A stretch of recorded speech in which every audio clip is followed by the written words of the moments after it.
Welcome to Mystery Matters. Tonight we journey to the glittering heart of Mayfair, where behind every polished door lurks secrets worth killing for. Hercule Poirot, the renowned Belgian detective, finds himself summoned to investigate what appears to be a simple theft. But, as you shall discover, nothing in high society is ever quite what it seems. Captain Hastings, ever loyal, accompanies him into a world where emeralds gleam with deadly promise. Join us for The Emerald Deception, a tale of greed, devotion, and fatal obsession, crafted in homage to the masterful Agatha Christie, whose genius we honor, though this mystery unfolds on our own terms. Before we begin, tell us in the comments, where are you joining us from tonight? Your presence illuminates our journey through these shadowed mysteries. Now, let the story unfold. Chapter 1. The Summons. The April morning possessed that peculiar London quality where sunshine battles fog and neither quite wins. I, Captain Arthur Hastings, found myself in the familiar comfort of Hercule Poirot's meticulously ordered flat, watching my friend align his coffee cup with mathematical precision on its saucer. "Mon ami," Poirot said, his egg-shaped head tilting thoughtfully. "You observe how the light catches the silver? Perfect symmetry. It is in such order that the mind finds clarity." Before I could respond, Mrs. Lemon knocked and entered with her usual efficiency. "A Lord Pemberton to see you, Mr. Poirot. He says it's most urgent." Poirot's eyebrows rose a fraction, his only sign of interest. "Lord Pemberton, of Pemberton Galleries?" "The very same, sir." "Ah, but this is intriguing. Show him in, if you please." Lord Pemberton entered like a man carrying invisible weight. Tall, silver-haired, with the bearing of old money, yet his hands, I noticed Poirot watching them, trembled slightly as he accepted a chair. His Savile Row suit couldn't disguise the tension in his shoulders. "Monsieur Poirot," he began, his voice cultured but strained, "I've come about the Pemberton Emeralds." "The famous collection?" Poirot's moustache twitched with interest. 7 perfect Colombian stones, if memory serves." "Your memory, as always, is impeccable." Lord Pemberton's fingers drummed against his knee. "They've been stolen." "When did you discover this?" 3 days ago, but that's not why I'm here." His lordship paused, and I saw something flicker in his eyes. Is fear? "I believe someone in my household is planning to kill me." Poirot leaned forward, his little grey cells evidently engaged. "You suspect a connection between the theft and these threats to your life?" "I'm certain of it." Lord Pemberton withdrew an envelope from his jacket. "This arrived yesterday." Poirot extracted the letter with delicate fingers. Written in block capitals, it read, "The emeralds were just the beginning. You have 48 hours to make things right." "Curieux," Poirot murmured, examining the paper. "Expensive stationery, yet the writing attempts to disguise education. Tell me, Lord Pemberton, who knew of the emerald's location?" "My family, naturally. My son Gerald, my nephew Charles, my secretary, Miss Sinclair. She's been with me 15 years, absolutely above suspicion. The household staff, Reynolds the butler, Mrs. Davies the housekeeper, and various maids and footmen." "And the security arrangements?" Lord Pemberton shifted uncomfortably. "They were in my private safe. Only 3 people knew of the combination, myself, Gerald, and Miss Sinclair." "Your son and your secretary?" Poirot's fingers tapped thoughtfully. "And where were the emeralds when last you saw them?" "Tuesday evening. We'd hosted a small gathering. Nothing elaborate, perhaps 20 guests. I showed them to Sir Reginald Hartley. He's considering a similar investment. The next morning, the safe stood open, the emeralds gone.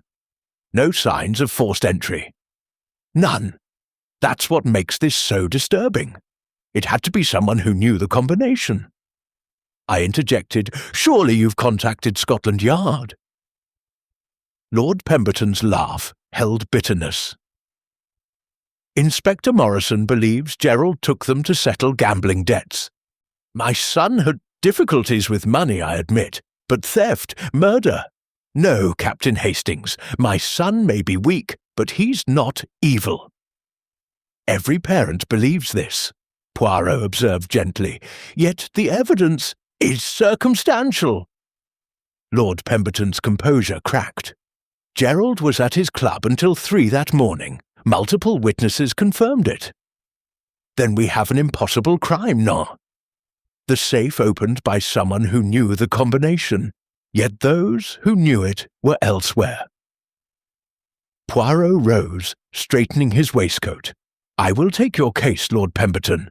We shall visit your home this afternoon, if convenient." "More than convenient, essential. I fear tonight may be too late."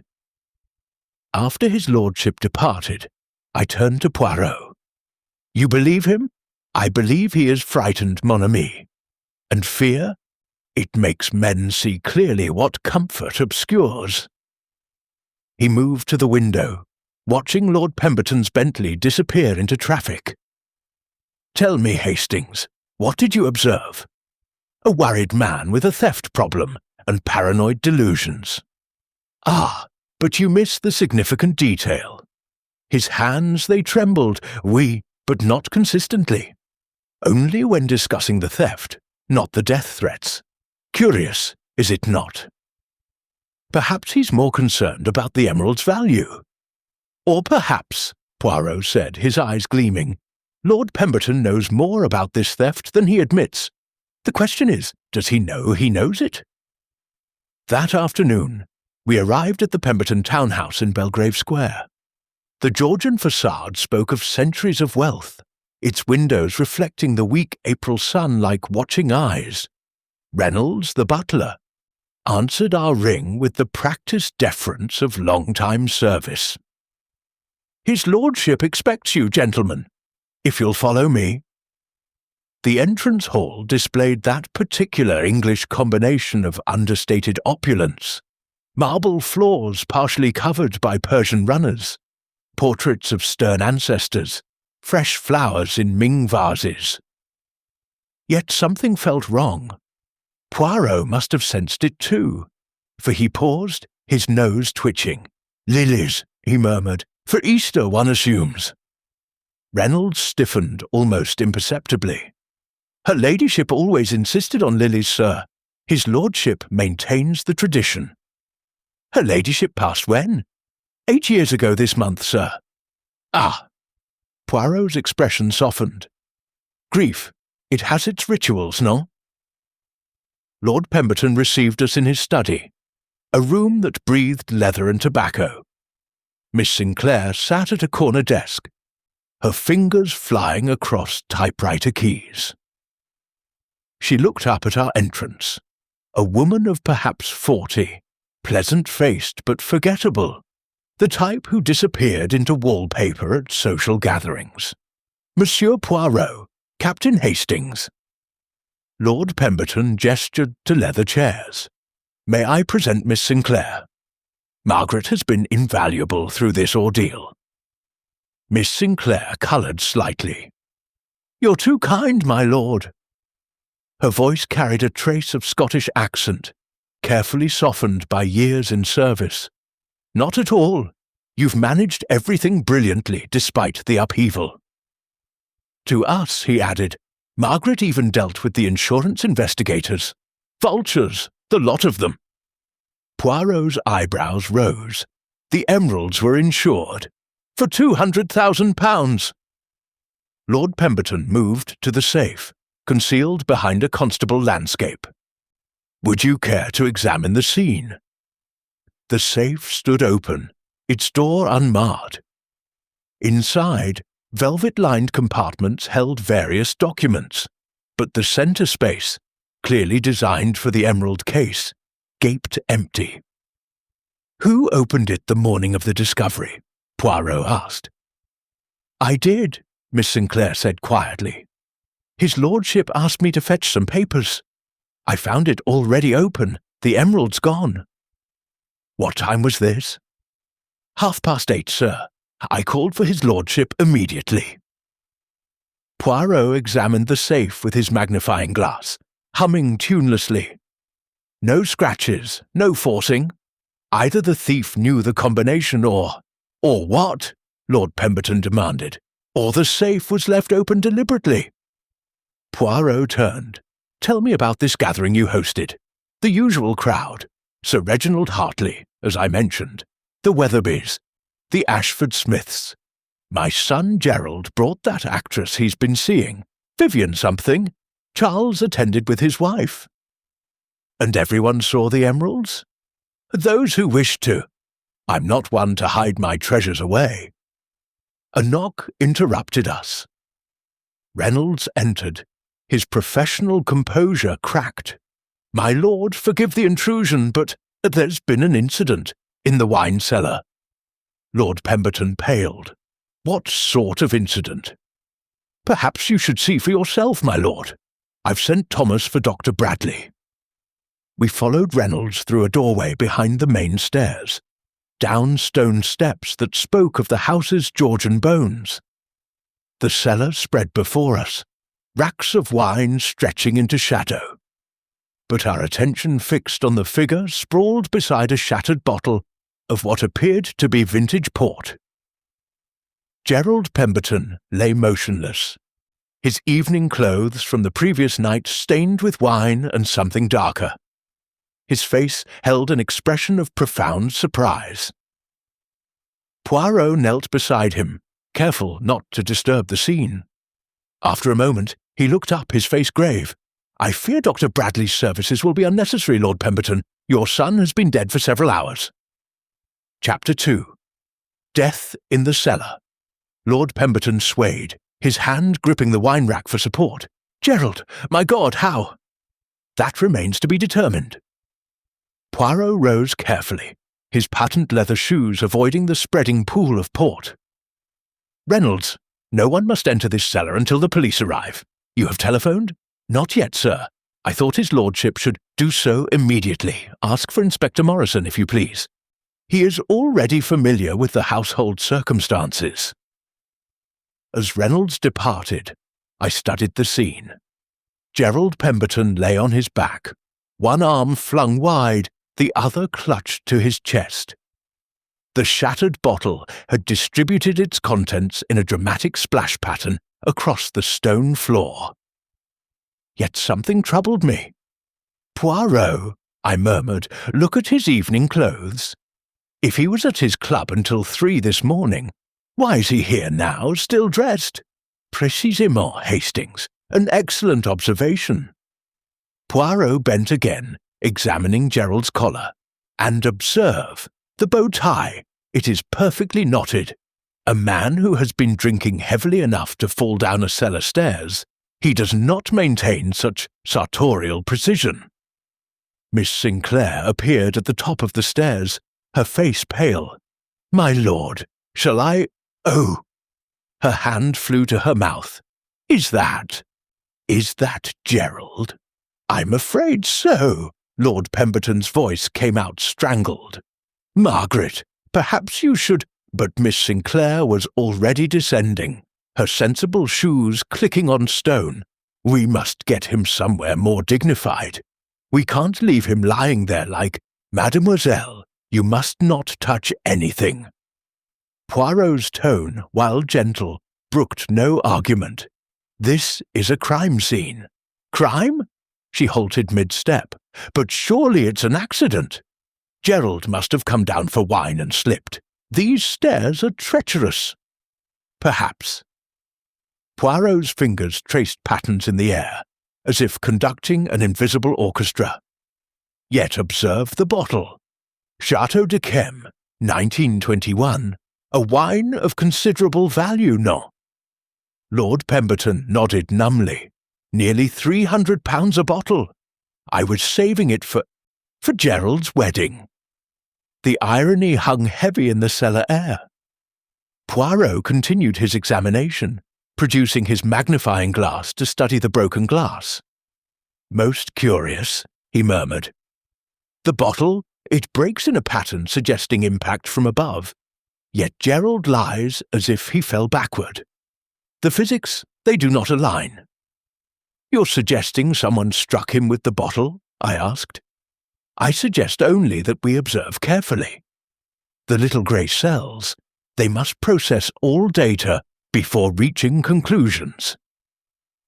Heavy footsteps announced Inspector Morrison's arrival. A tall, thin man, with the demeanour of an overtaxed accountant, he surveyed the scene with visible displeasure. "Lord Pemberton, Mr. Poirot." His tone suggested he'd rather be anywhere else. "When I said we'd be in touch about the emeralds, I didn't expect it to involve a body." "Neither did we, Inspector." Lord Pemberton seemed to age before our eyes. "My son, it must be an accident." Morrison descended carefully, avoiding the wine. After examining Gerald, he straightened with a grunt. "Doctor should confirm, but I'd say he's been dead since early morning. Between 4 and 7, roughly." He turned to Lord Pemberton. "You said he was at his club?" "The Bellingham. Until 3, multiple witnesses confirmed. Then he came home and decided on a nightcap." Morrison's scepticism was evident. "Bit odd, choosing wine worth a fortune for a solitary drink." "Gerald didn't know wines," Miss Sinclair offered quietly. "He might have grabbed any bottle." "In the dark." Morrison produced a torch, sweeping it across the cellar. "No light switch down here. He'd have needed a candle or lamp." Indeed, a candlestick lay on its side near the body. Wax pooled on the stone. Yet the candle itself was barely consumed, perhaps 10 minutes' worth of burning. Poirot picked up the candlestick with his handkerchief. "Silver, recently polished? From the dining room set, I think?" "Yes," Reynolds confirmed from the stairs. "We keep them in the butler's pantry." So Gerald took a candlestick, came to the cellar, selected one of the most expensive bottles in the collection, and then, what? Dropped it on himself. Morrison shook his head.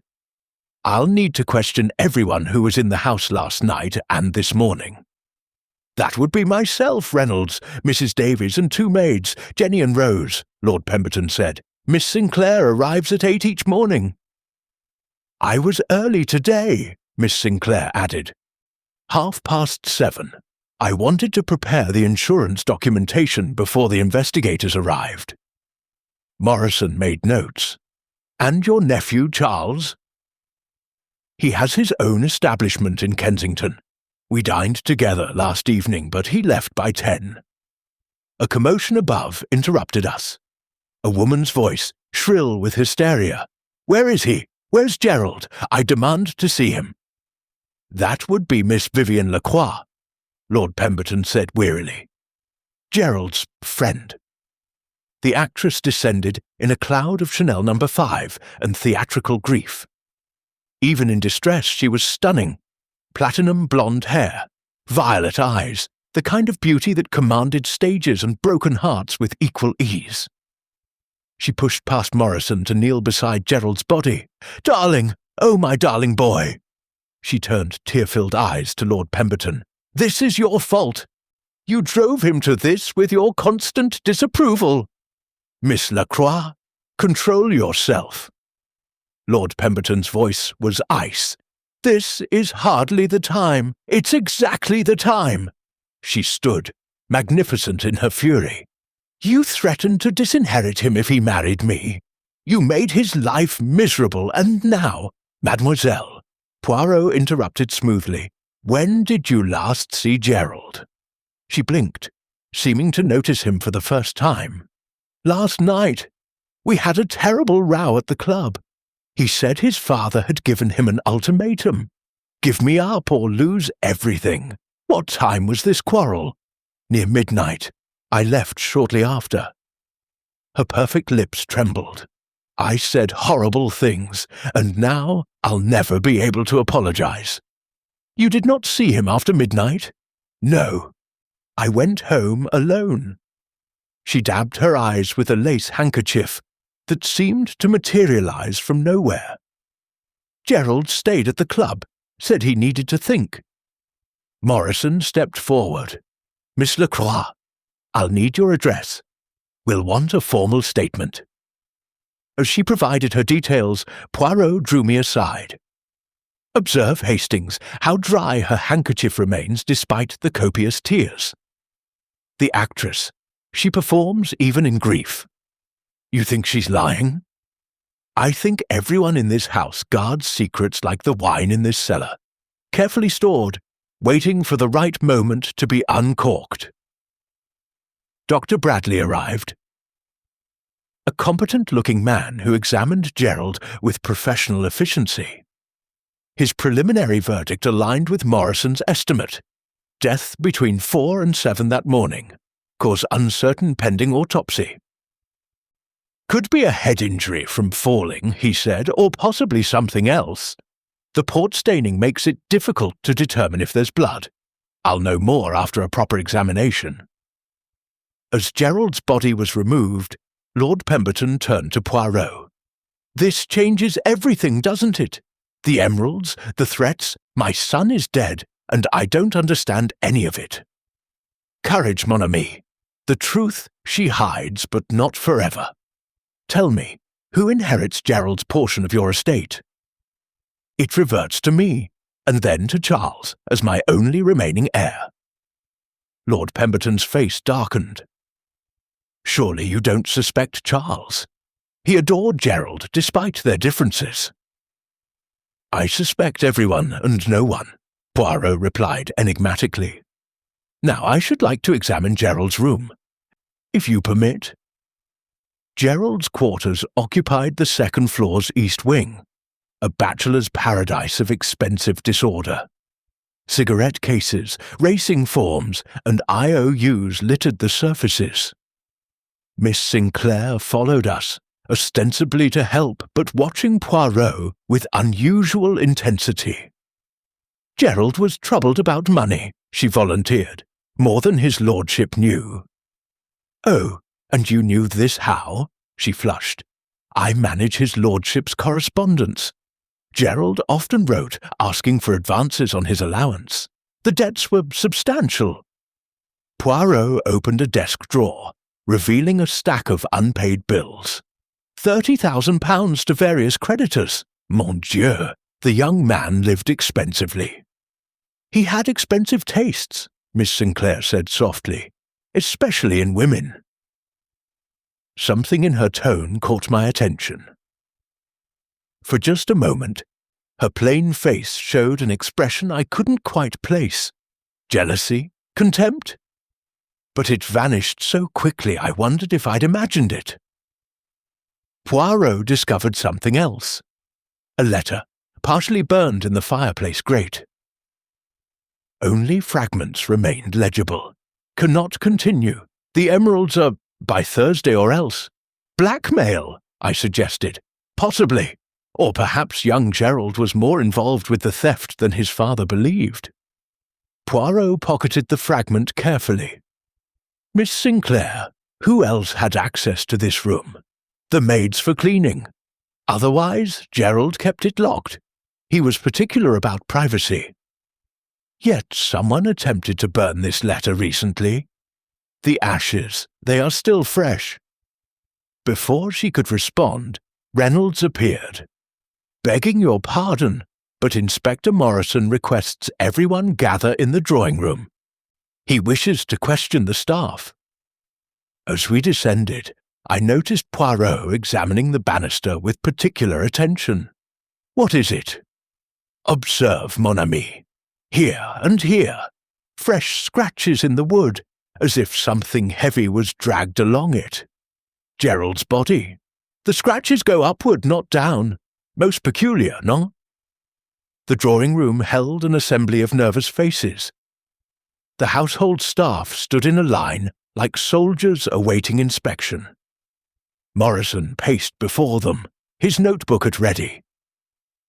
"Now then," he began, "I need to know everyone's movements from midnight last night until the body's discovery." The servants' stories were predictably consistent. All abed by 11, up at 6, no unusual sounds or disturbances. Only Reynolds admitted to anything unusual. "I heard the front door around 4 this morning," he said reluctantly. "I assumed it was Master Gerald returning from his club. It wasn't unusual for him to come home at such hours." "Did you see him?" "No, sir. I remained in bed. His lordship doesn't require attendance at such times." Morrison turned to Lord Pemberton. "You heard nothing?" "I take a sleeping draught. Have done since my wife passed. I heard nothing until Margaret woke me about the safe." "The safe," Poirot interjected suddenly. "We return always to the safe. Tell me, Lord Pemberton, who knew you would show the emeralds to Sir Reginald that evening?" Chapter 3. Secrets in Society. Lord Pemberton considered Poirot's question, his fingers drumming against his chair-arm. "The dinner party was arranged weeks ago. Most of society knew. These things are never truly private. Yet the specific timing of showing the emeralds, that was spontaneous. Sir Reginald expressed interest during dinner, and I offered to show them afterward." "Who was present when this offer was made?" "Everyone at dinner. Gerald, Charles and his wife, Miss Lacroix, the Weatherbys, the Ashford Smiths, and of course Sir Reginald." Poirot turned to Miss Sinclair. "You were not at dinner?" A faint colour touched her cheeks. "Certainly not. I'm his lordship's secretary, not a dinner guest."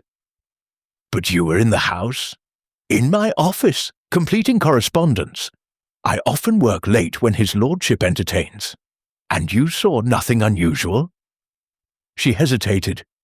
"I did see Mr. Charles in the corridor near the study around 10 o'clock. He seemed agitated." Lord Pemberton frowned.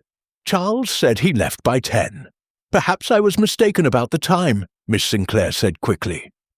"Too quickly, I thought." Morrison made a note.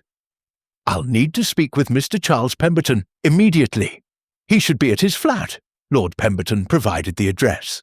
"Inspector, surely you don't suspect—" "I suspect everyone until proven otherwise." Morrison's tone was flat. "Mr. Poirot, I assume you'll want to continue your investigation. With your permission, Inspector. The theft and the murder, they are connected. Of this I am certain." Morrison departed to question Charles, leaving us in uncomfortable silence. Lord Pemberton stared at the portrait of his late wife above the mantelpiece, lost in private grief.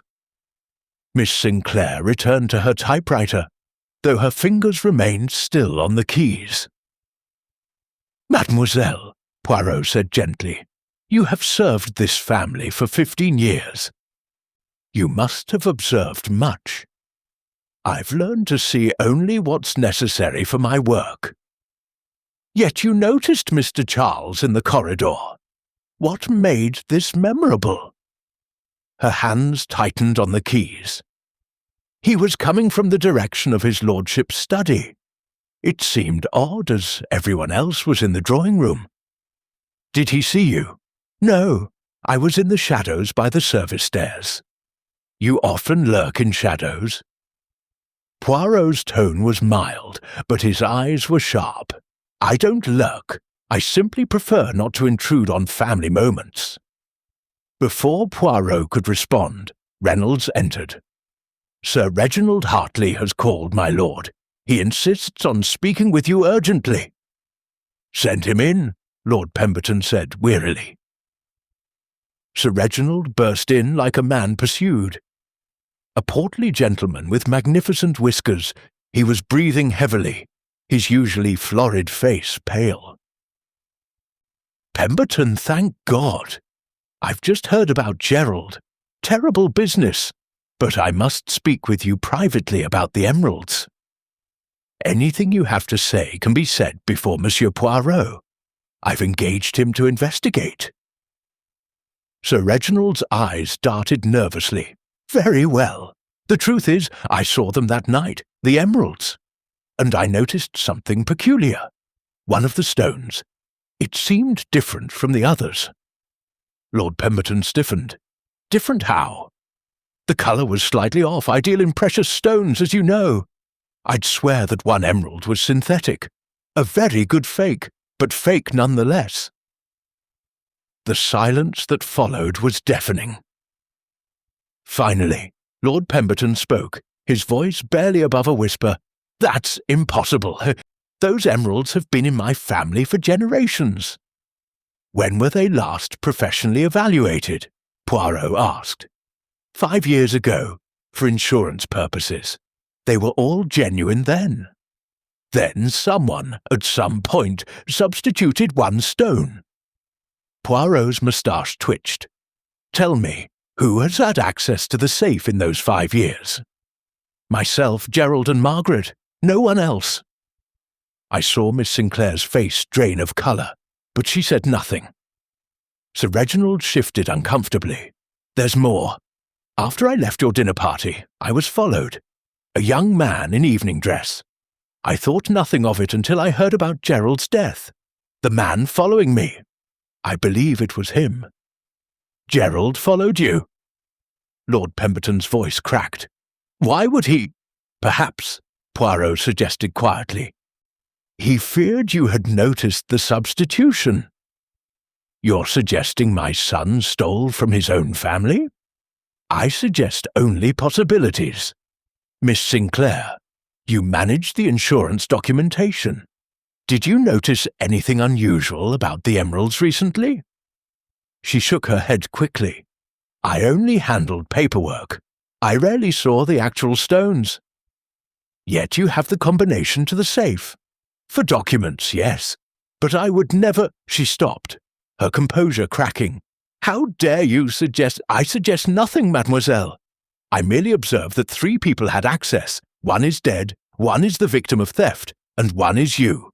Before she could respond, Charles Pemberton arrived with Inspector Morrison.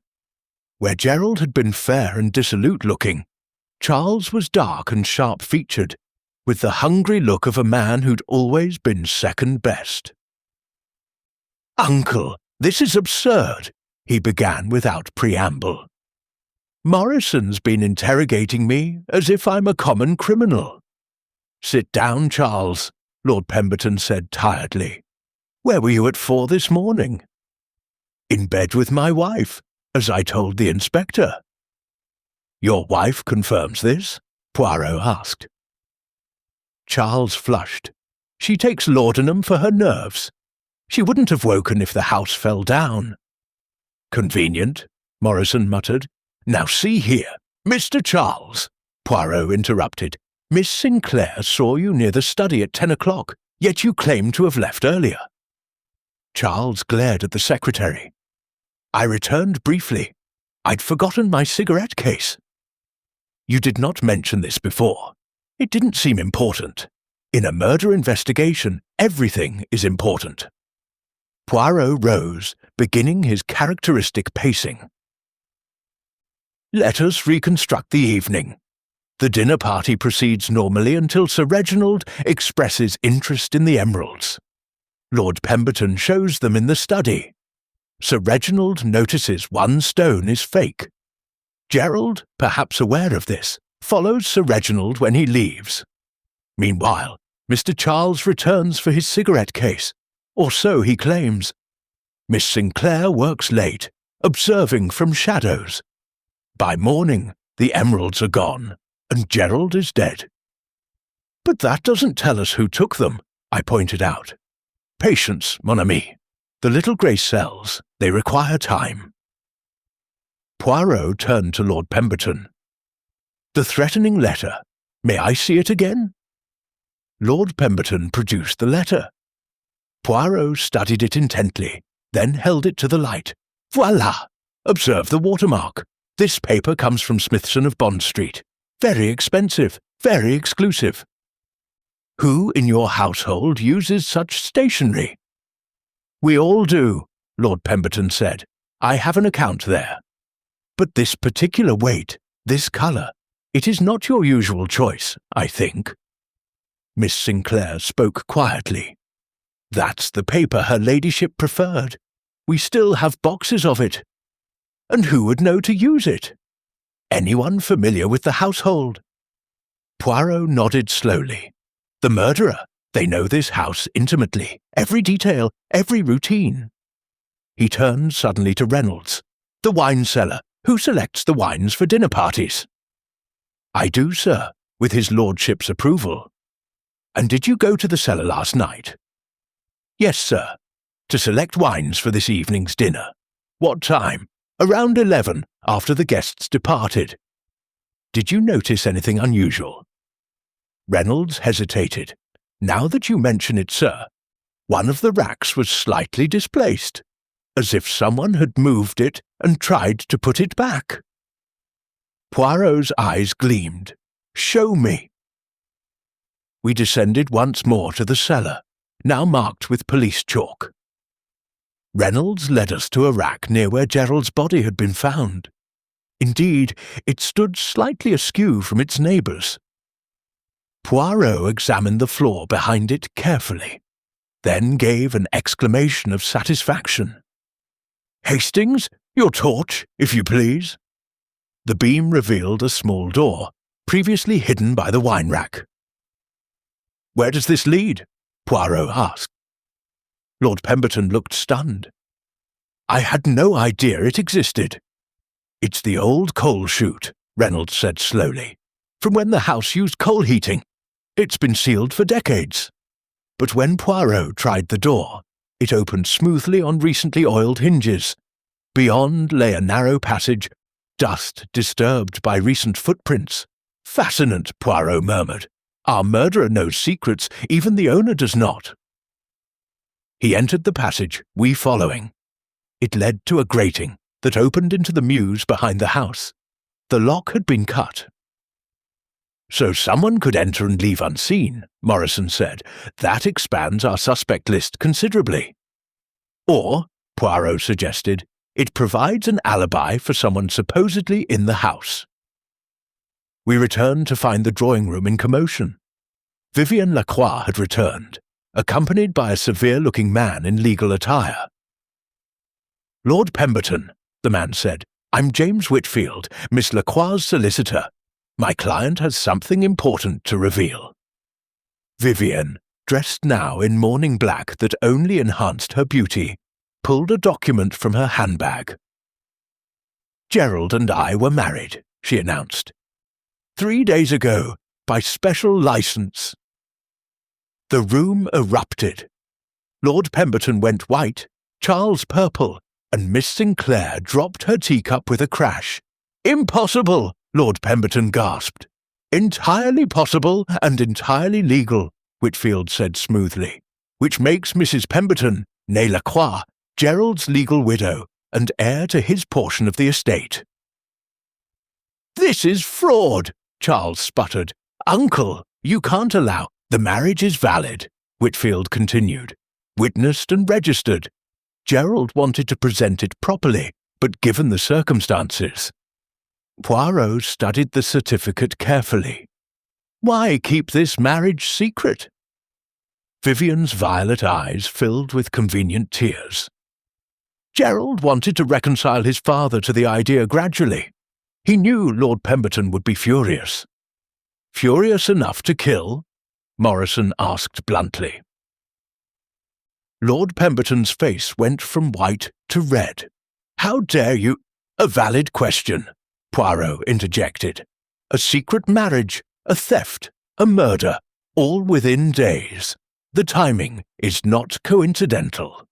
Chapter 4. The Poison of Truth. The drawing-room remained frozen in tableau. Lord Pemberton gripping his chair arms, Charles pacing like a caged animal, Miss Sinclair mechanically gathering the shattered teacup pieces. Only Vivienne seemed composed, Her widow's weeds a costume she wore with practised elegance. Madame, Poirot said, his voice cutting through the tension, you say you married Gerald 3 days ago. Yet last night at the club you quarrelled violently. This seems strange for newlyweds, no? Vivian's perfect composure cracked slightly. We argued about telling his father. I wanted honesty. Gerald preferred deception. It was heated. Yet you left him there, knowing he was upset. Gerald needed space when angry. I learned not to push. Her fingers twisted her new wedding ring. If I'd stayed, perhaps nothing would be different, Poirot said gently. Tell me, who witnessed this marriage? Whitfield consulted his papers. 2 of my clerks. Everything was entirely proper. And Gerald, he came to you? Miss Lacroix, Mrs. Pemberton, made the arrangements. She said Gerald preferred to keep it from his family's solicitors. Charles laughed bitterly. Of course she did. Uncle, surely you see this for what it is, a fortune hunter's trap. Charles, Lord Pemberton's voice was sharp. Whatever else, Gerald is dead. Show some respect. Respect? Charles's control snapped. For a woman who seduced him for money. Who probably what, Mr. Charles? Poirot asked mildly. Charles deflated. Nothing. I apologize. Morrison cleared his throat. Mrs. Pemberton, I'll need you to remain available. No travelling. I'm not going anywhere, Vivian replied. My husband's killer is in this room. I'm certain of it. That's a dangerous accusation, Lord Pemberton said coldly. Is it? She stood magnificent in her fury. Someone here killed Gerald and stole those emeralds. Someone who knew the safe combination, knew about the secret passage, knew everything. Her gaze swept the room, landing finally on Miss Sinclair. You always watched him, she said softly. I saw how you looked at Gerald when you thought no one noticed. Miss Sinclair went rigid. I don't know what you're implying. Don't you? 15 years in this house, devoted to the family. But it wasn't Lord Pemberton you served so faithfully, was it? Stop. Miss Sinclair's voice was barely audible. Please. But Vivian was relentless. Gerald told me. How you'd loved him since he was 20. How you'd do anything for him. Anything. The room held its breath. Miss Sinclair stood slowly, dignity gathering around her like armour. Yes, she said quietly, I loved him. Foolishly, impossibly, but truly. A plain secretary loving the golden sun. Quite the cliché, isn't it? She looked at Lord Pemberton. I never acted on it, never spoke of it. I simply served. Mon Dieu, Poirot murmured. The devoted servant, invisible yet essential. You had access to everything, the safe, the household secrets, the stationery. You're suggesting Margaret killed Gerald? Lord Pemberton was incredulous. The woman who's held this family together. Love transforms into hate most easily, Poirot observed. When Gerald married secretly, it must have been devastating. Miss Sinclair's composure finally shattered. I didn't know about the marriage. How could I kill him for something I didn't know? Unless, Morrison suggested, you discovered it that night. Perhaps Gerald told you, or you found evidence. No, I would never hurt Gerald, never. Poirot studied her intently, then turned to examine a small table near the window. On it sat a decanter of brandy and several glasses. Who pours the brandy in this house? He asked suddenly. I do, sir, Reynolds replied, or occasionally Miss Sinclair, if I'm occupied. And last night, Miss Sinclair served the after-dinner drinks while I supervised the staff clearing dinner. I always do when there are guests, Miss Sinclair said defensively. It's been my duty for years. Poirot lifted the decanter, sniffing delicately. Excellent cognac, Napoleon, I believe. His lordship's favourite, Reynolds confirmed. Gerald drank brandy last night? Poirot asked Lord Pemberton. We all did, after viewing the emeralds. Gerald had 2 glasses, perhaps 3. He always drank too much. And who served him specifically? A pause. Then Miss Sinclair said quietly, I did. I served everyone. Poirot set down the decanter carefully. Most interesting. Now let us discuss the emeralds themselves. Sir Reginald noticed one was fake. When could this substitution have occurred? Any time in the last 5 years, Lord Pemberton said, since the last valuation. Or, Poirot suggested, the substitution was more recent, and the fake was what was stolen. Everyone stared at him. Consider, he continued, if someone had already replaced 1 stone, why not all 7? Why leave 6 genuine stones? Because they only needed money for one thing, Charles said suddenly. Gerald's debts. He could have replaced 1 stone, sold it, paid his most pressing creditors.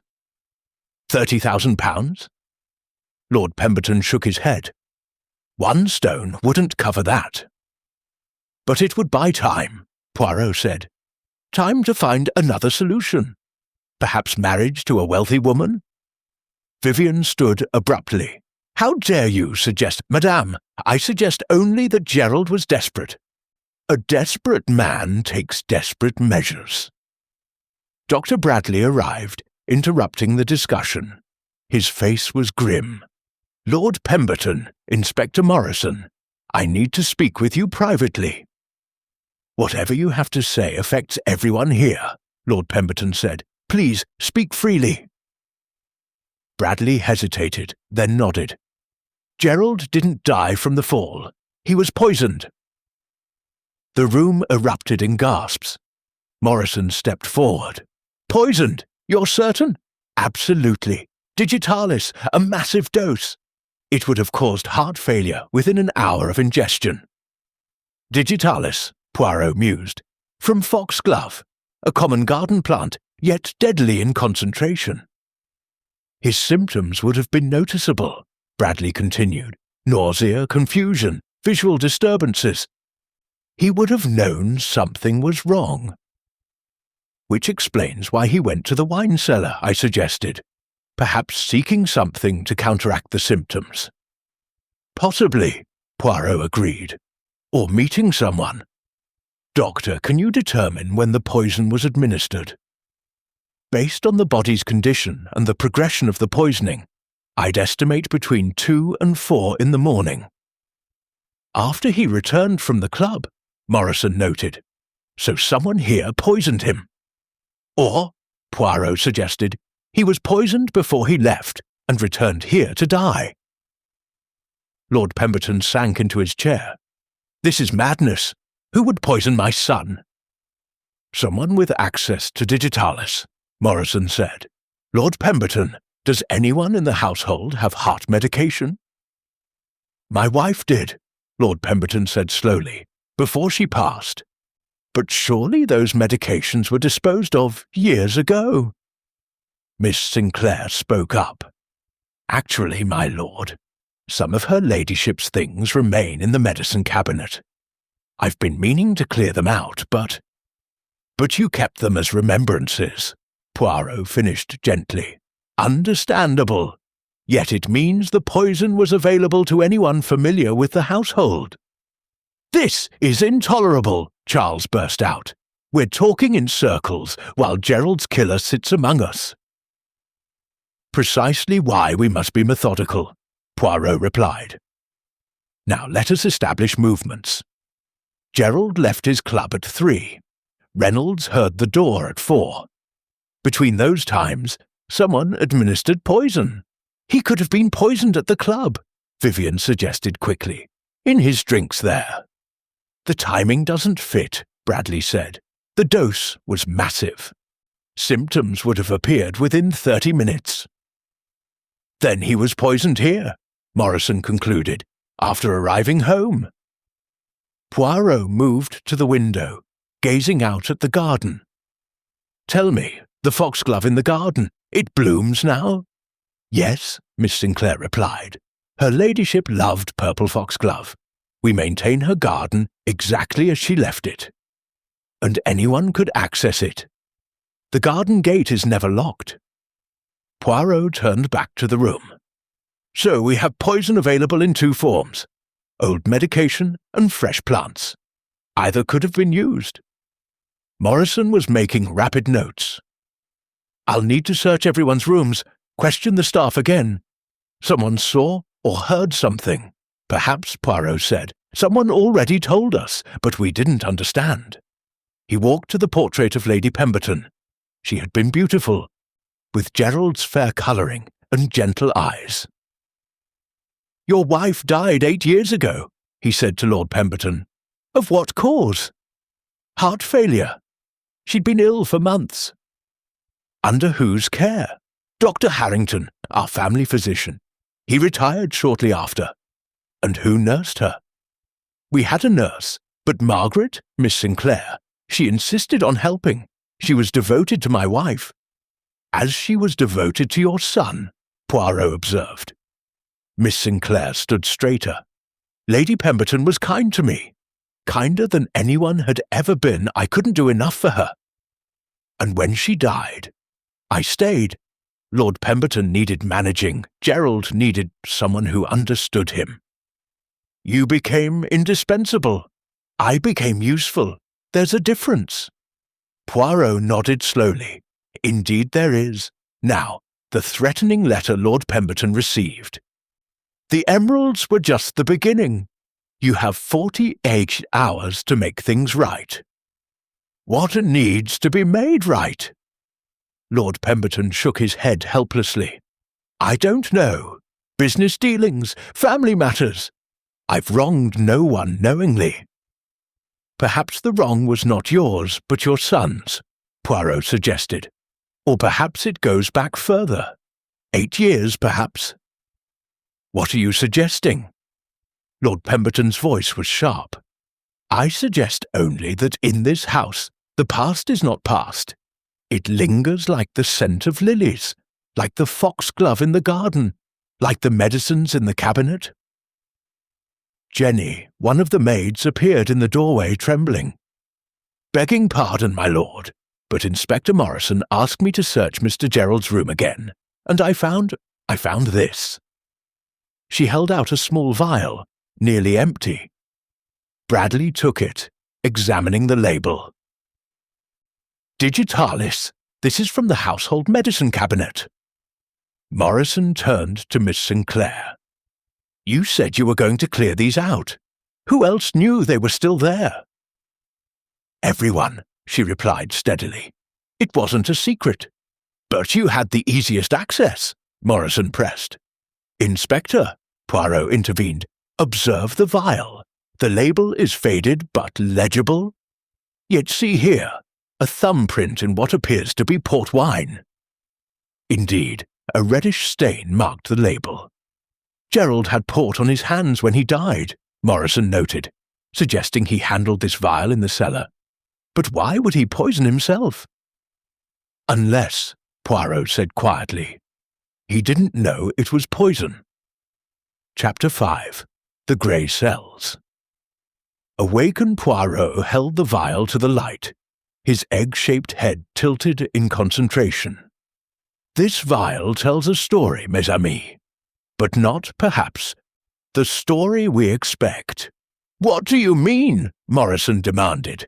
"It's evidence Gerald had access to the poison." "Ah, but consider, why would Gerald take poison to the wine cellar? If he intended suicide, why not in his room?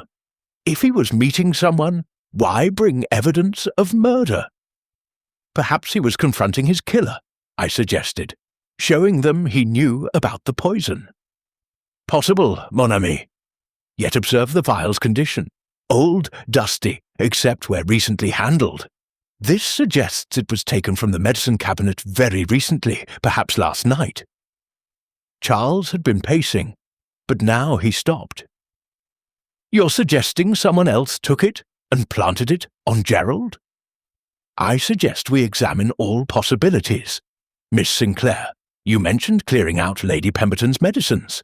When did you last check the cabinet? She thought carefully. 2 days ago, I was looking for aspirin for his lordship. And the digitalis was there? I believe so. I didn't pay particular attention. Yet you noticed it 2 days ago. Curious. Lord Pemberton intervened. Monsieur Poirot, surely the question is not just who poisoned Gerald, but who stole the emeralds. They must be connected. Précisément. And here we have a fascinating timeline. The emeralds disappear, Gerald dies, and a secret marriage is revealed. All within days. The little grey cells. They whisper that these events are not merely connected, but orchestrated. Vivian, who had been silent, suddenly laughed. A bitter, theatrical sound. Orchestrated? By whom? The devoted secretary? The jealous cousin? The disapproving father? Or perhaps, Poirot said mildly, by the secret bride who stands to inherit? I was at my flat when Gerald died. My maid can confirm it. Maids can be bribed, madame, or deceived. Morrison stepped forward. Enough speculation. I need facts. Lord Pemberton, I must search the house thoroughly, every room, every hiding place. Of course, Reynolds will assist you. As Morrison departed with the butler, Poirot turned to the assembled group. While the inspector searches for physical evidence, let us examine the psychological. Lord Pemberton, your son's debts, how long have you known? I've always known Gerald was careless with money, but £30,000? That I learned only today. Yet Miss Sinclair knew, managing your correspondence. Who else was aware? I knew, Charles admitted. Gerald asked me for a loan last month. I refused. Why? Because he'd never repay it. He never did. So Gerald was desperate enough to steal. My son was weak, not criminal, Lord Pemberton protested. Sometimes, mon ami, desperation makes criminals of us all. Poirot walked to the window, observing the garden. Tell me about the dinner party, the exact sequence of events. Lord Pemberton sighed. Drinks at 7, dinner at 8. We finished around 10. I showed the emeralds in the study. Then we had brandy in the drawing room. Guests began leaving around 11. And Gerald? He left with Miss Lacroix, Mrs. Pemberton, around 11:30. They left together. Poirot turned sharply. Vivian nodded. We shared a taxi to the club. I left him there just after midnight. Who remained in the house after 11:30? Myself. The servants, Lord Pemberton counted. Charles had supposedly left, though apparently he returned. For my cigarette case, Charles insisted, which Reynolds didn't see you retrieve. Charles flushed. I didn't want to disturb anyone. How considerate. Poirot's tone was dry. So you entered without being seen, went to the study without being seen, and left without being seen. When you put it that way, I put it as it was, monsieur. You had opportunity to access the safe. But I don't know the combination. So you claim. Miss Sinclair suddenly stood. May I speak with you privately, Monsieur Poirot? Poirot studied her face, then nodded. Certainly. The library, perhaps? In the library, Miss Sinclair closed the door carefully, then turned to face us. Her plain face was pale but determined. I need to tell you something. About Lady Pemberton's death. Poirot's eyebrows rose. Continue. She didn't die of natural heart failure. She was helped along. I gasped. I mean she was suffering terribly. The pain was unbearable. She begged for release. Miss Sinclair's voice was steady. I increased her digitalis dose, just enough. Mon Dieu, Poirot murmured. And Lord Pemberton? Never knew. He thought it was natural. Dr. Harrington suspected, I think, but said nothing. He understood her suffering. Why tell us now?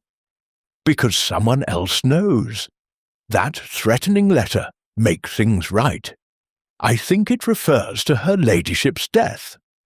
Who could know? Gerald. He was 20 then, but observant. He saw me with the medicine that night. He never said anything, but recently he's been making comments. Suggestions. Blackmail? Poirot's voice was sharp. Not exactly, just implications, that he knew things, that I owed the family more than just service. So, he pressured you regarding the emeralds?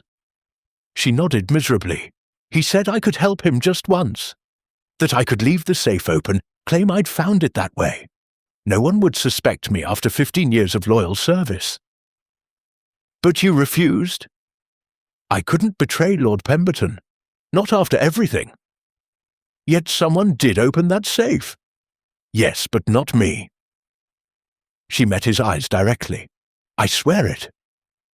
Poirot was silent for a moment. Tell me, who else was close to Lady Pemberton in her final days? Charles visited frequently. He was fond of his aunt, and, yes, Vivienne Lacroix, I started, the actress, but she only recently— No. Miss Sinclair shook her head. She knew Lady Pemberton 8 years ago. She was appearing in a West End play that Lady Pemberton patronized. They became friendly. Poirot's moustache twitched with interest.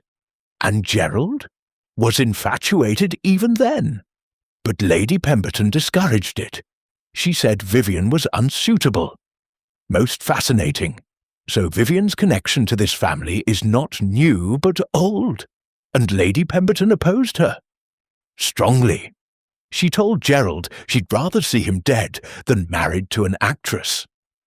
The words hung in the air like a curse fulfilled. We returned to find the drawing-room in upheaval. Morrison had returned, grim-faced, carrying a leather case.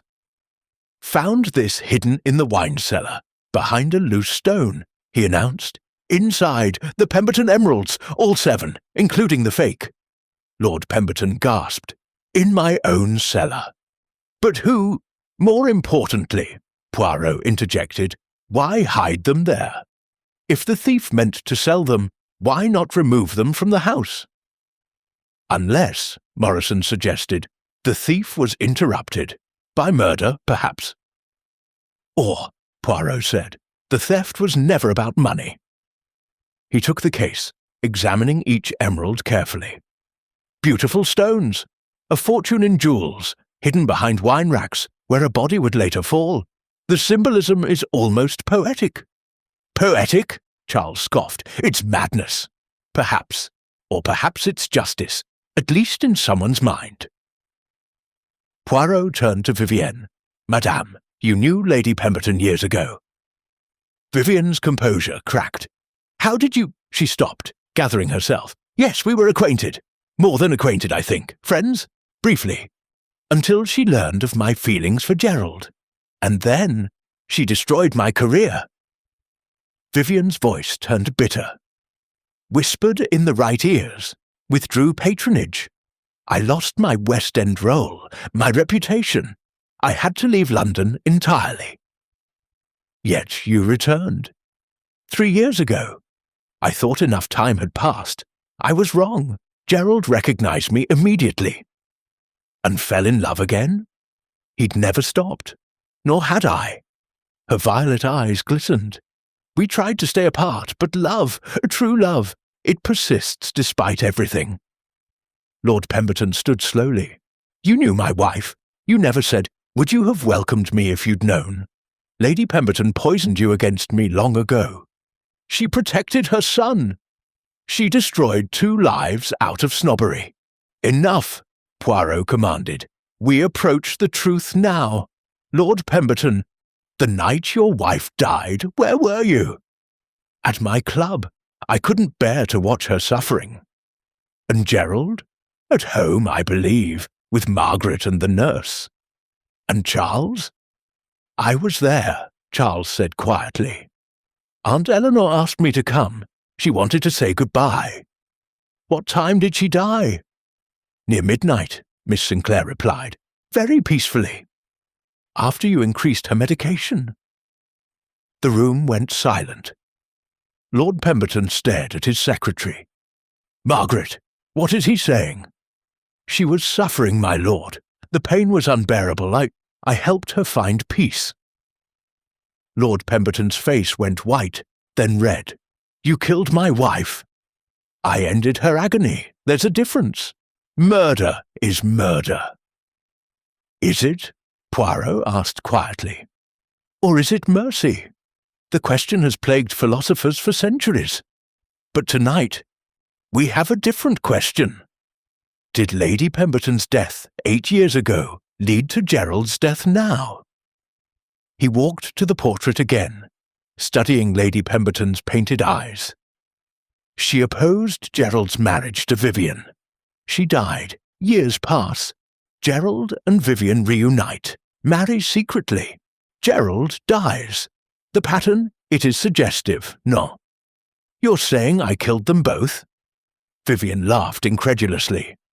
I was on stage the night Lady Pemberton died. Hundreds of witnesses. I say nothing yet. I observe only patterns. But tell me, madame, who suggested the secret marriage? Vivian hesitated. Gerald did. You're certain? Yes, of course. But doubt flickered in her eyes, and Poirot saw it. The truth, madame. It is time. Chapter 6. The drawing-room revelation. Vivienne's perfect features contorted with the effort of maintaining her lie. Finally, her shoulders sagged in defeat. It wasn't Gerald's idea, she admitted. Someone suggested it to me. A note slipped under my door a week ago.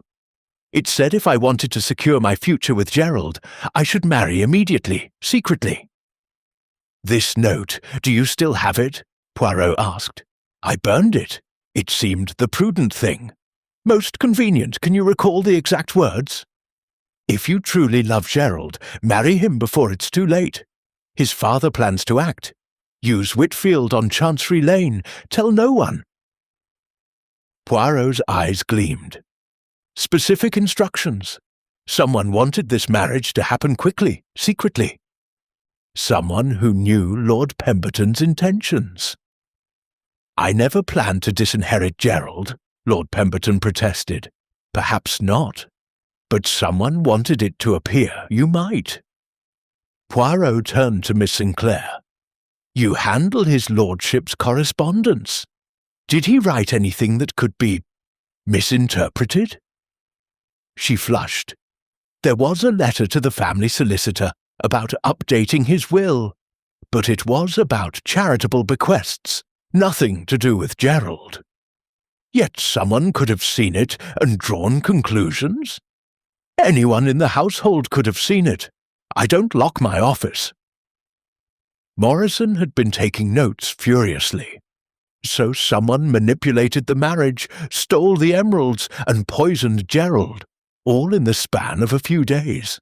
This is elaborate, even for a murder plot. Unless, Poirot said, murder was not the original intention. Consider, what if the goal was simply the emeralds, but something went wrong, necessitating Gerald's death? What could have gone wrong? I asked. Perhaps Gerald discovered the real thief, or perhaps...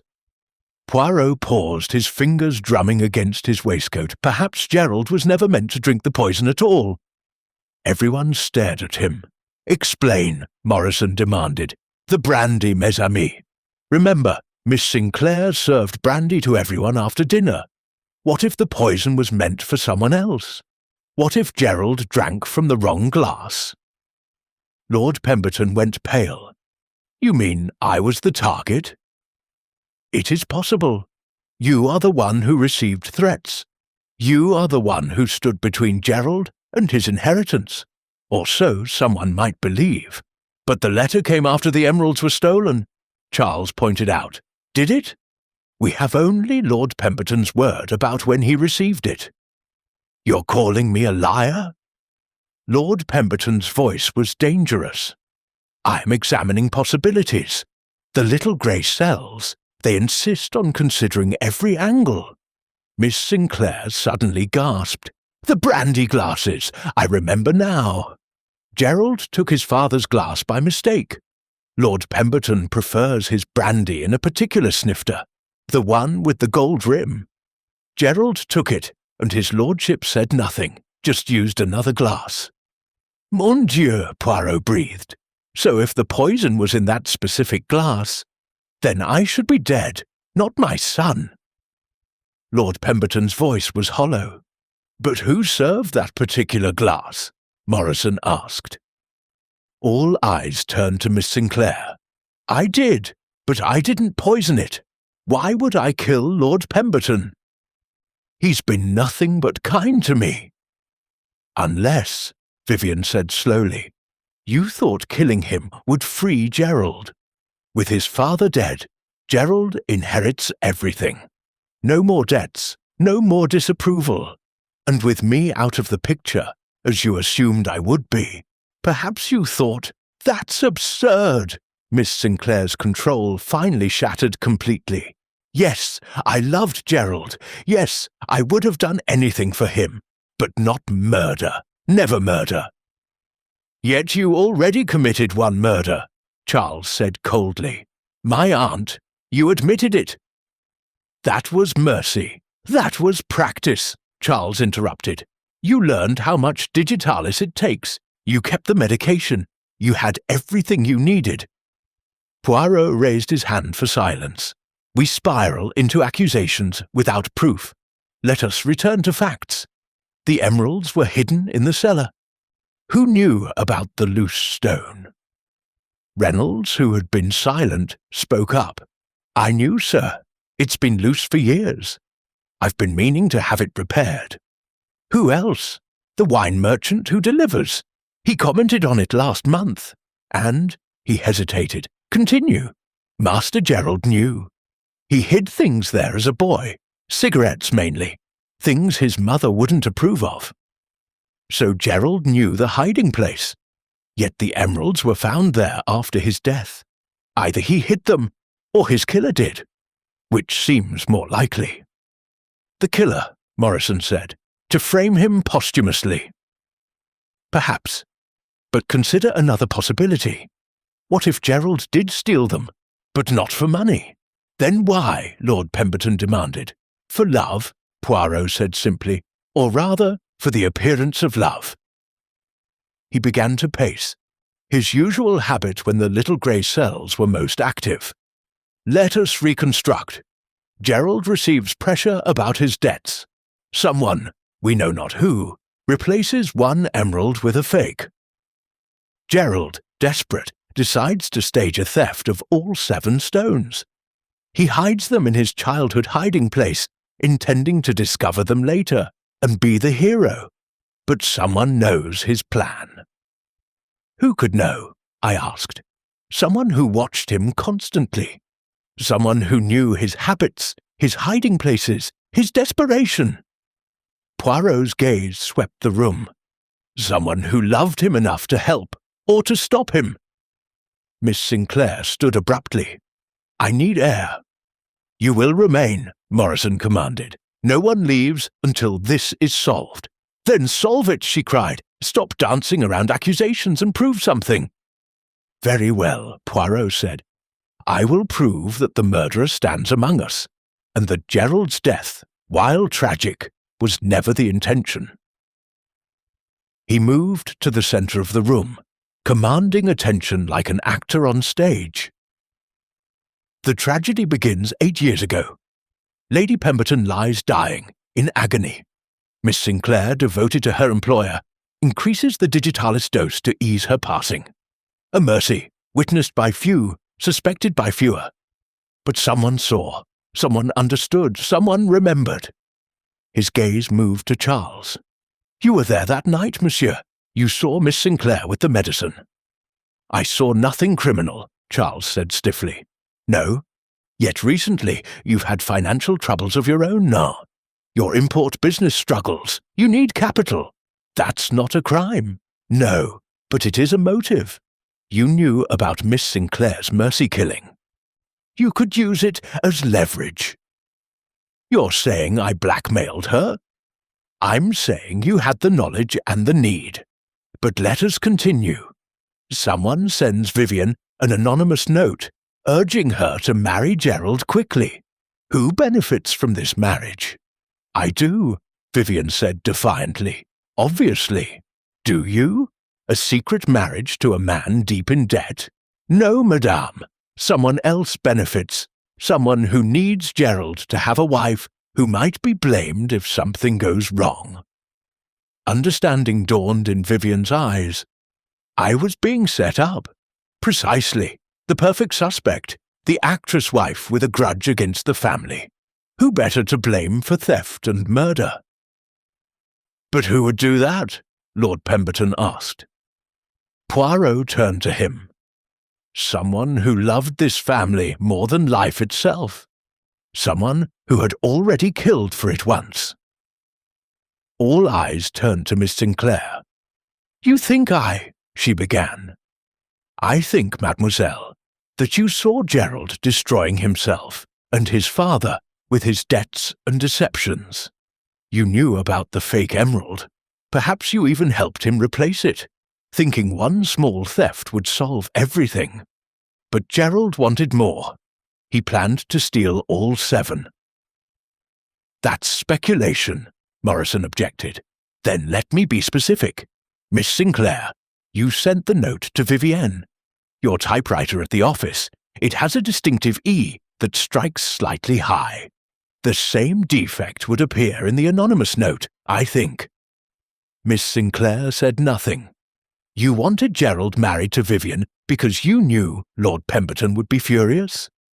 In his anger, he might disinherit Gerald, freeing him from the burden of inheritance, perhaps forcing him to make his own way. Or perhaps you thought marriage would settle him.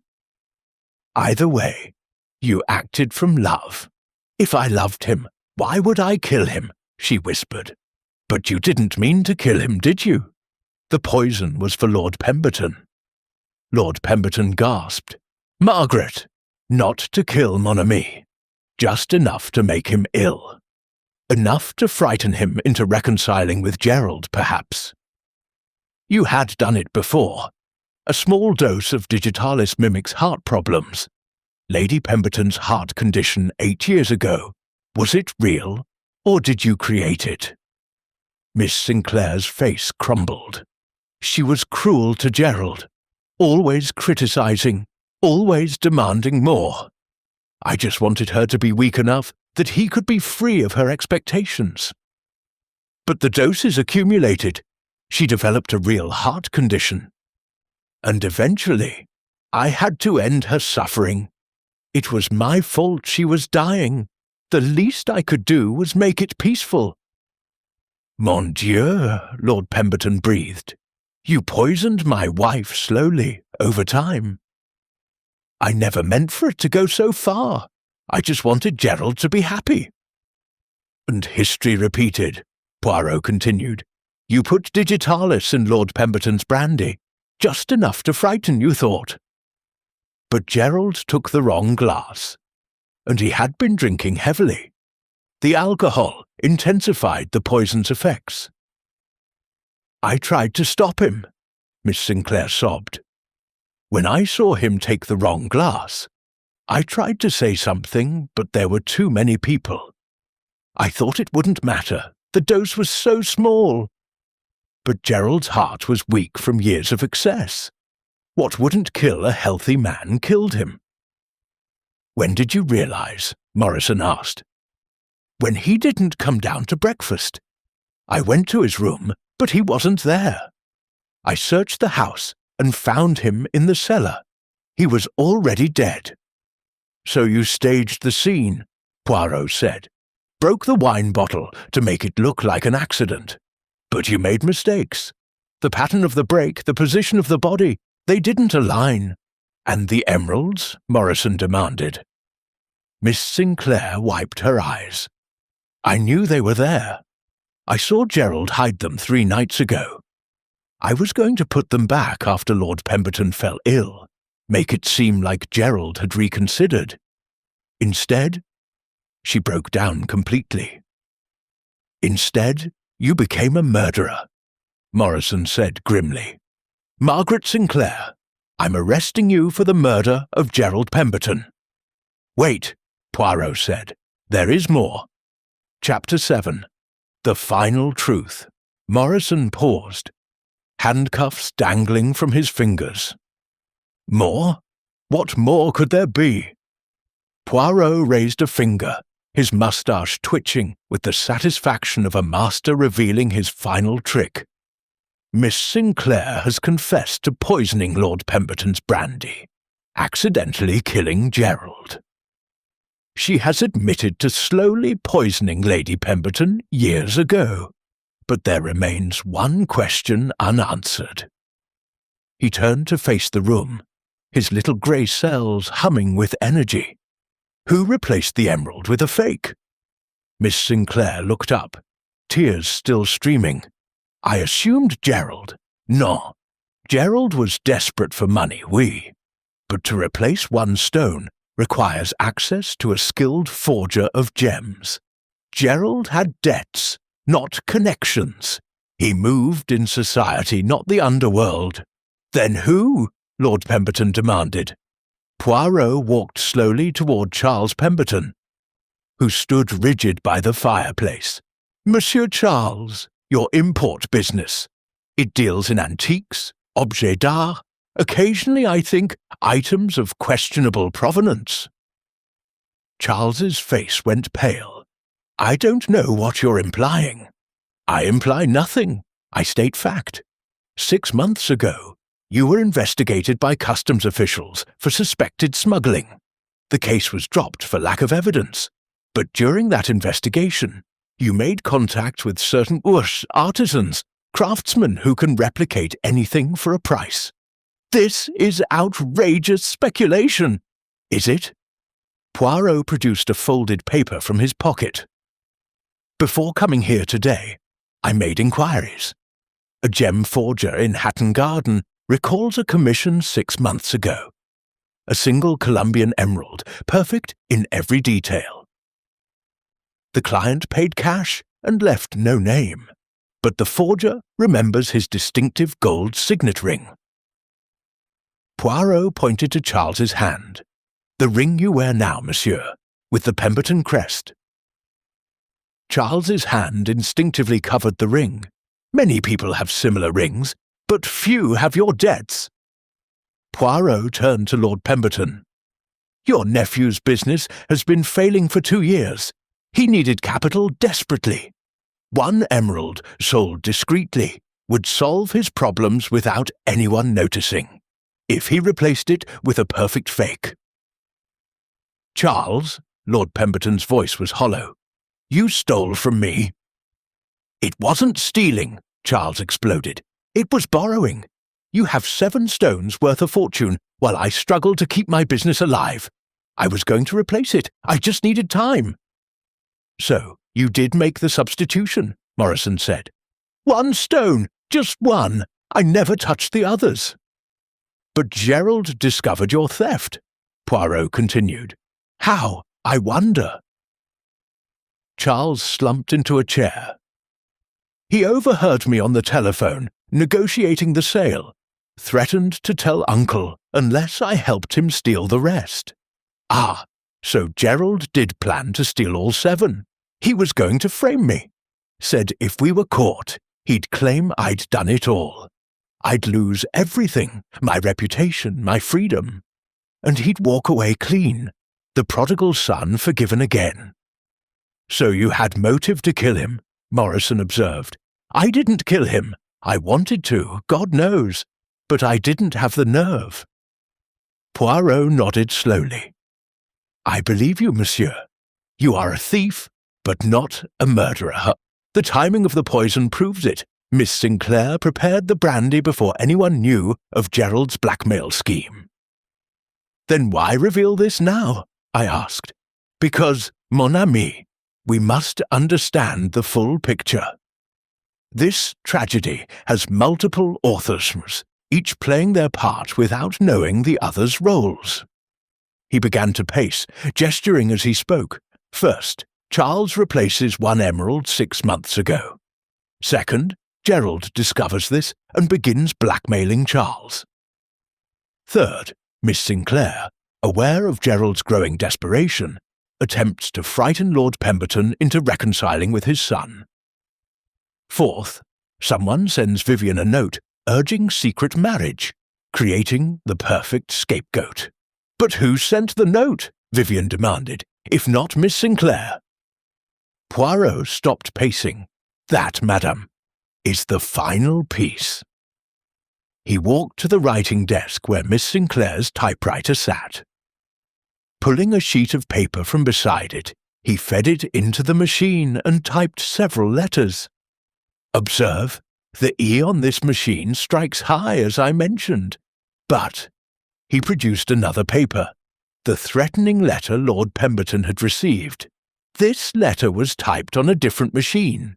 The E is perfect, but the R tilts slightly left." "There's another typewriter in the house?" Morrison asked. "In Gerald's room," Reynolds volunteered. "He used it for personal correspondence." "Précisément." Gerald typed the threatening letter to his own father. Lord Pemberton staggered. "Gerald threatened me." "Part of his scheme, I believe. He wanted you frightened, off balance. Perhaps he planned to solve the theft himself, appearing as the hero while actually being the thief. The threats would make the crime seem like outside work." "But the note to Vivian," I pressed. "Gerald wouldn't have typed that. He already wanted to marry her." "Correct, Hastings. The note to Vivian was typed on Miss Sinclair's machine." Poirot turned to face her. "You sent it, didn't you? Not to frame Vivian, but to help Gerald." Miss Sinclair nodded miserably. "He was so unhappy. He truly loved her, despite everything. I thought if they married quietly, Lord Pemberton would eventually accept it." "Even though you loved Gerald yourself?" "Because I loved him. His happiness mattered more than my own. It always did." The room fell silent. Even Morrison, hardened by years of police work, seemed moved. Poirot continued gently. "So we have it all now. Charles stole one emerald. Gerald discovered this and planned to steal the rest, using blackmail and misdirection. Miss Sinclair, trying to help in her misguided way, encouraged the secret marriage and attempted to frighten Lord Pemberton with a small dose of poison. But Gerald took the wrong glass, and tragedy struck." "And the emeralds in the cellar?" Morrison asked. "Gerald hid them there before going to his club, before drinking the poisoned brandy. He intended to discover them later, playing the hero. Instead, he died in the very spot where he'd hidden his stolen treasure." Lord Pemberton sank into his chair, aged beyond his years. "My son was a thief. My nephew was a thief. My secretary was a poisoner. Is there no one in this house without guilt?" Poirot's voice was soft. "In every house, mon ami, there are secrets. The difference is only whether they remain buried." Morrison cleared his throat. "Mr. Poirot, this is all very well, but I need to know who to arrest." "Miss Sinclair. For the death of Gerald Pemberton, accidental though it was, the poison was administered with criminal intent. Also for the death of Lady Pemberton 8 years ago. Mr. Charles Pemberton, for theft and fraud regarding the emerald substitution. As for Gerald," Poirot shrugged. "He has already faced a higher justice." "And me?" Vivian asked quietly. "Am I to be arrested for marrying the wrong man?" "You, madame, are guilty only of love, and perhaps of poor judgment. The law has no claim on you. But I'm still Gerald's widow. The inheritance will be a matter for the courts to decide. I suspect, however, that Lord Pemberton may choose to contest the marriage, given the circumstances surrounding it. Lord Pemberton looked at Vivian with something approaching pity. Keep what Gerald gave you. I want nothing more to do with any of this. Morrison stepped forward with handcuffs. Margaret Sinclair, you're under arrest for the murders of Gerald Pemberton and Lady Eleanor Pemberton. Miss Sinclair rose with quiet dignity. I regret nothing regarding Lady Pemberton. She was suffering, and I ended it. But Gerald, her voice broke, Gerald, I will regret forever. As Morrison led her away, she paused at the door. Lord Pemberton, I truly did love this family. Everything I did, however wrong, was done from love. Love, Lord Pemberton said bitterly, has destroyed us all. Charles was taken next, protesting his treatment even as the handcuffs clicked around his wrists. 1 emerald! It was just 1 emerald! Uncle, please! But Lord Pemberton turned away, unable to face his nephew. When they had gone, only Lord Pemberton, Vivian, Reynolds, Poirot, and I remained. The drawing-room, so elegant that morning, now felt like a mausoleum. What happens now? Lord Pemberton asked, his voice hollow. Now, mon ami, you grieve. You mourn your son despite his flaws. You forgive yourself for not seeing what was happening in your own household, and eventually you heal. I don't think I can. You will. Humans are remarkably resilient. It is both our greatest strength and our greatest tragedy. Vivian stood, gathering her coat. I'll leave London. There's nothing for me here now. Where will you go? I asked. Paris, perhaps, or New York. Somewhere I can start fresh, without ghosts. She paused at the door, looking back at the portrait of Lady Pemberton. She won, in the end. She kept Gerald from me, even in death. No, madame, Poirot said gently. Lady Pemberton lost everything, her health, her life, her son's happiness. There are no winners in this tragedy, only survivors. After Vivian departed, Reynolds approached with quiet efficiency. Shall I serve tea, my lord? The normalcy of the question seemed to shake Lord Pemberton from his stupor. Yes, tea would be appropriate. As Reynolds withdrew, Lord Pemberton turned to Poirot. You've solved the mystery, Monsieur Poirot, but I find myself wishing you hadn't. Ignorance, it seems, was preferable to this truth. Perhaps, but the truth, she has a way of emerging regardless. Better to face her now than to be ambushed later. Cold comfort? The only comfort I can offer, I fear. We took our leave as evening shadows crept across Belgrave Square. The grand townhouse, which had seemed so imposing that morning, now appeared diminished. Just another building housing ordinary human pain. In the taxi returning to Poirot's flat, I sat in silence for several minutes before speaking. Poirot, how did you know? About Miss Sinclair, about Charles, about all of it. He smiled faintly. The little grey cells, they observe what others overlook. Miss Sinclair's devotion was too perfect, too complete. Such love, when thwarted, becomes dangerous. Charles's financial troubles were evident in his clothes, expensive but worn, carefully maintained but aging. A man clinging to appearances while drowning in debt. But the typewriters, the specific evidence. Once one understands the psychology, mon ami, the evidence reveals itself. I knew someone had manipulated events. The timing was too convenient. From there, it was simply a matter of tracing each thread to its source. Simply, I muttered. Poirot chuckled. For the little grey cells, yes, for others perhaps not so simple.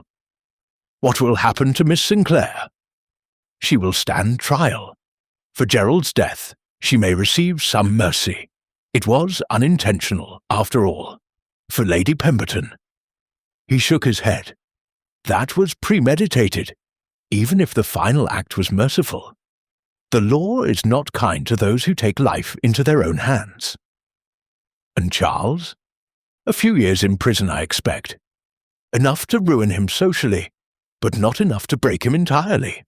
He is weak, not evil. It seems unfair. Miss Sinclair acted from love, however misguided. Charles acted from pure greed. The law does not distinguish between motives, Hastings, only between actions. This is perhaps its greatest flaw, and its greatest strength. The taxi deposited us at Poirot's building. As we climbed the stairs, he paused on the landing. There is a lesson in this case, mon ami. What lesson? That love, when it becomes obsession, is the most dangerous force in the world. Miss Sinclair loved Gerald so completely that she destroyed everything around him, including, ultimately, Gerald himself. The emeralds were merely stage dressing. The true crime was devotion without boundaries. He opened the door to his flat, immediately moving to straighten a picture frame that had tilted slightly in our absence. Order, Hastings, balance, symmetry, these are the foundations of a healthy mind. When love disrupts this order, catastrophe follows. I settled into my usual chair as Mrs. Lemon brought coffee. Do you never feel such love yourself, Poirot? He paused, coffee cup halfway to his lips. I, Hercule Poirot, love only the truth. She is a demanding mistress, but a faithful one. She never disappoints, never deceives. And when I find her, the satisfaction. He smiled, sipping his coffee. It is enough. Outside, London continued its evening bustle, indifferent to the tragedy that had unfolded in Belgrave Square. But somewhere, I knew, Lord Pemberton sat alone in his great house, surrounded by portraits of the dead and memories of betrayal. The heart, Hastings, Poirot said softly, as if reading my thoughts. It is always the heart that betrays us. The emeralds were mere stones, beautiful, valuable, but ultimately meaningless. It was the human heart that made them deadly. He raised his cup in a small salute. To truth, mon ami. May she always find us before we find ourselves lost in lies. The end.